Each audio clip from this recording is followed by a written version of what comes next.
Welcome to the deep dive. Today, we're tackling something that, well, I suspect every single one of you listening has probably felt at some point. Oh, yeah. What's that? It's that feeling, needing to sound confident in English, even when inside, it feels more like you're trying to solve a Rubik's Cube blindfolded. Yes. That gap between the internal panic and the external presentation, it's a really common challenge for language learners. Totally. I mean, I still remember this one video call. I was presenting something I knew backwards and forwards, really. Right. But the second I saw my own face on screen, it was like my brain just poof, did a factory reset. Words disappeared. Grammar took a nosedive. Oh, dear. And I'm pretty sure I made some sound that was like halfway between a squeak and a emergency broadcast signal. I tried to play it cool, nodding and stuff. Right, the external poker face. Exactly. But internally, full-on code red, sirens blaring. That feeling of your brain just slowing right down under pressure, it's so relatable, especially, when the stakes feel high in English. Right. And that's exactly why I'm so glad to have you here today. You're a communication coach, and you're going to give us some really practical tools, right? That's the plan.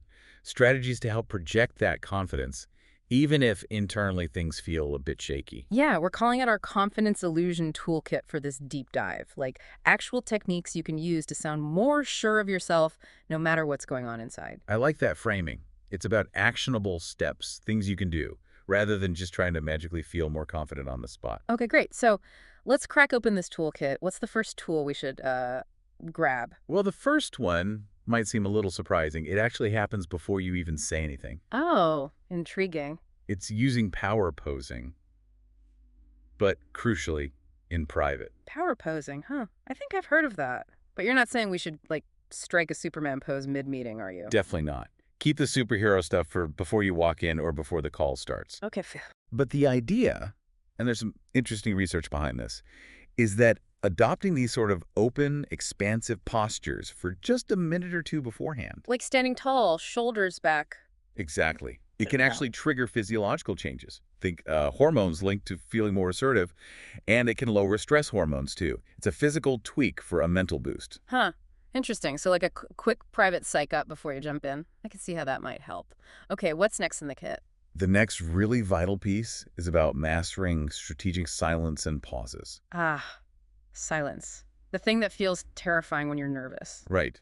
Because the instinct is often to rush, to fill every tiny gap with sound. The ums and amuses start creeping in. Oh, tell me about it. My default is usually some kind of drawn out, while my eyes glaze over.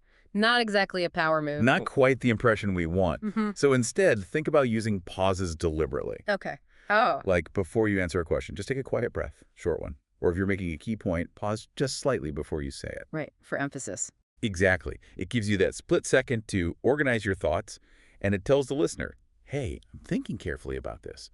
It signals composure, not panic. Less rambling, more moments of calm. Okay, I like that. But what if those pauses feel, painfully long when you're the one making them? How do you handle that? That's a really good question. And it leads perfectly into our next tool, killer filler phrases. Killer filler. Okay, I'm listening. What are these? These are phrases you can have ready to go. They buy you thinking time, but unlike they make you sound engaged and thoughtful. Okay, give me some examples. I need these. All right, so instead of you can say something like, that's an interesting point. It acknowledges them, gives you a beat. Nice. Or, let me consider that for a moment. Very clear. Signals you're processing. Yeah, that sounds much better than just staring blankly. Definitely. You could also ask for clarification, like, just to clarify, are you asking about X or more about Y? Buys time, shows you're paying attention. And phrases like, that's a great question from my perspective. Or, I want to make sure I address that fully. They keep the conversation flowing while your brain catches up. Wow, okay. Let me consider that for a moment. That projects such a different vibe than my internal monologue, which is usually just screaming, panic, think faster. Exactly. You're swapping the internal chaos for a smooth external maneuver. And that ties into the next technique, which is about focus. Focus. Yeah, we call it the one key message hack. When you're nervous, it's easy to just ramble, right? Try to cover every single angle. Guilty as charged. Over-explaining is my specialty when flustered. So instead, before you speak, consciously decide, what is the single most important thing I need to get across here? So boil it down. Don't try to say everything, just the main point. Precisely. Focus on landing that one key message clearly and concisely. Especially when you're feeling pressure, clarity beats quantity every time. If they remember that one thing, you've succeeded. That feels way less daunting.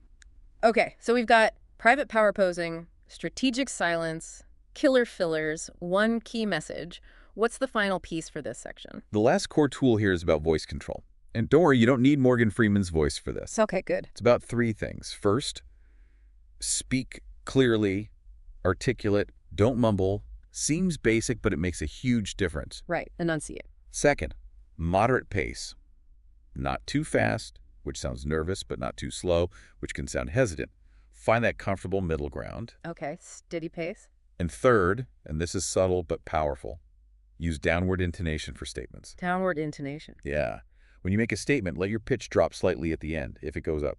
It sounds like a question, like you're unsure. Like saying the budget is approved versus the budget is approved. Exactly that. Yeah. Hear the difference. That falling tone says, I'm stating a fact, I'm certain.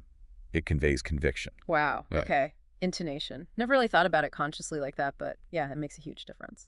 It really does. That little downward flick signals confidence. Okay, this confidence illusion toolkit is packed with great stuff already. But let's be real. What about when, you use all these tricks, but inside you still feel that flutter, that lack of real internal confidence? That's such an important question. Because that feeling, it's normal. Even very experienced speakers feel it. The key here is a mindset shift. Okay. It's about focusing on communication, not perfection. Communication, not perfection. Ooh, my inner perfectionist just flinched. I get it, but think about it.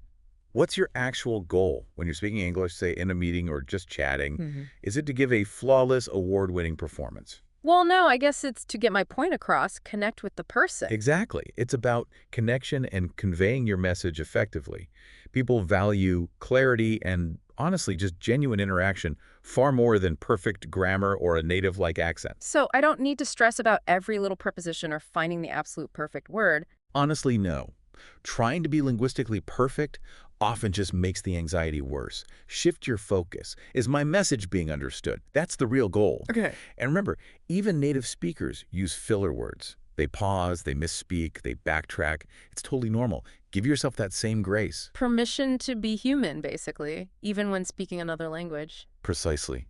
It's liberating, isn't it? Yeah. Focus on getting understood, and you'll likely find a lot of that internal pressure just eases off. That actually does feel better already. Okay, theory is great, but seeing it in action would be amazing. Could we maybe do a quick role play? Absolutely. Let's do it. Fantastic. Okay, so imagine I'm in a team meeting. Let's call me Nervous Alex. You're my manager. You asked me for an update on a tricky project, Project Chimera. Got it. Okay, manager role activated. Alex, can you give us an update on Project Chimera? We need to know if we're still on schedule. Okay, here's Nervous Alex, take one. Project Chimera. Oh, yeah, well, we had a small, tiny little issue, but it's probably okay. We're looking into it, I think, maybe. Okay, I recognize that, Alex. Very relatable uncertainty. Now let's rewind. Apply the tools. First, take that breath. Okay, breathes. Mentally recall that power pose feeling. Now, what's the one key message about Project Chimera you need to deliver? Pauses. Right. The key message is, we hit a snag, but we have a plan, and we expect to be back on track by end of day. Perfect. Crystal clear. Now, when I ask again, use one of those killer filler phrases, pause briefly, then deliver that key message. Clear voice, steady pace, downward intonation at the end. Ready? Okay, I think so. Ready. Alex, can you give us an update on Project Chimera? We need to know if we're still on schedule. Takes a breath. That's a good question. Brief pause. Project Chimera did hit a slight delay earlier due to an unexpected data issue. However, the team's already put a fix in place, and we fully expect to be back on the original timeline by close of business today. Wow. Alex, that was night and day. Seriously, you sounded completely on top of it, informed, confident. How did that feel to deliver? It felt way less stressful, actually. That pause, using the filler phrase, and just focusing on that one clear message. It stopped my brain from trying to explain every little detail or hedge everything. Much calmer. Exactly. You see, these aren't magic, but they're practical techniques that let you manage how you come across, even if you still got some butterflies inside. Absolutely. Okay, deep divers. I really hope you're finding this as helpful as I am. My own internal anxiety meter just dropped a few points. These pro tricks are gold. I'm glad they resonate.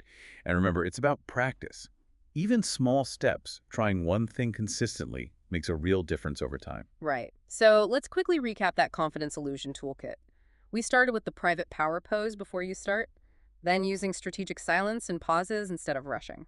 Having those killer filler phrases ready to buy thinking time. Focusing on your one key message for clarity. And finally, managing your voice control, speaking clearly, at a moderate pace, with that downward intonation on statements. And overarching all of that. Focus on communication, not perfection. Yeah. That's the big mindset shift. Definitely. Okay, so here's a challenge for you listening. Pick just one of these techniques we talked about today. And in your very next English conversation, big or small, consciously try it out. See how it feels. Notice if it changes anything for you, either how you sound or how you feel inside. Yeah, experiment. See what works best for you. Build your own personal toolkit over time. This has been incredibly insightful. Thank you so much for sharing all this wisdom and these really practical strategies today. This toolkit is going to be so valuable for our listeners. It was absolutely my pleasure. I really hope it helps everyone feel a bit more empowered in their English communication. And to all of you, our fantastic listeners, thanks for joining us for this deep dive. Keep exploring, keep learning, and keep sounding confidently yourselves. We'll catch you on the next exploration.